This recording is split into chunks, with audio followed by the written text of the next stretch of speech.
Good evening, students. আজি তোমালোকৰ কাৰণে মোৰ ইউটিউব চেনেললৈ আন এটি ভিডিঅ' লৈ আহিছোঁ আৰু আজিৰ ভিডিঅ'টো হ'ল প্ৰেজেণ্ট পাৰফেক্ট টেন্স নহয়। আজিৰ ভিডিঅ'টো কি হ'ব? Present perfect tense.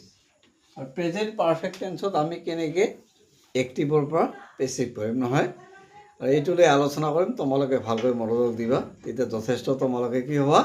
উপকৃত হ'বা নহয়। আমি প্রেজেন্ট পারফেক্ট টেন্সত আমি এটা কি দিম? উদাহরণ দিম নহয়। আমি প্রেজেন্ট পাৰফেক্টৰ গঠন বনাতে দিছোঁ কেনেকৈ হ'ব? সাবজেক্ট প্লাছ হেভ বা হেজ প্লাছ কি হ'ব? ভাৰ্ব। প্ৰেজেন্ট পাৰফেক্ট টেন্সত সদায় ভাৰ্বটো কি থাকে? পাষ্ট পাৰ্টিচিপল থাকে নহয়। প্লাছ কি হ'ব? অবজেক্ট নহয়। আৰু এক্টিভৰ পৰা আমি এইটো পেছিভ কেনেকৈ কৰিম? অবজেক্টটো আগত আহিব প্লাছ হেভ বিন বা হেজ বিন নহয়, প্লাছ কি থাকিব? ভাৰ্ব। ভাৰ্বটা পাষ্ট পাৰ্টিচিপল থাকিব নহয়। আৰু প্ৰেজেণ্ট পাৰফেক্ট টেন্সত সদায় ভাৰ্বটো পাষ্ট পাৰ্টিচিপল থাকে, ইয়াত চেঞ্জ নহয় নহয়। তাৰপিছত কি দিম? প্লাছ বাই প্লাছ ছাবজেক্ট। মই এটা উদাহৰণ দিছোঁ, উদাহৰণটো তোমালোকে ভালকৈ চাবা নহয়। 1 number, I have done the work. এইটো প্ৰেজেণ্ট পাৰফেক্ট টেন্সৰ উদাহৰণ। এইটো এক্টিভত আছে, মই কেনেকৈ পেছিভ কৰিম নহয়। তেতিয়াহ'লে কি হয়?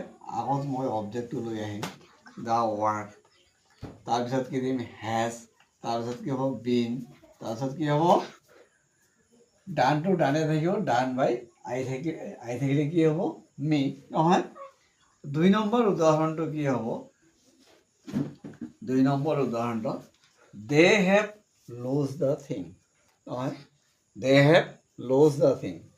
এতিয়া কি হ'ব? অবজেক্টটো কি হ'ব? The thing has been lost by কি হ'ব? দে থাকিলে কি হয়? দেন। গতিকে মৰমৰ ছাত্ৰ ছাত্ৰীসকল, যদি ভিডিঅ'টো ভাল লাগিছে লাইক, শ্বেয়াৰ, কমেণ্ট লগতে ছাবস্ক্ৰাইব কৰিবলৈ নাপাহৰিব। ধন্যবাদ।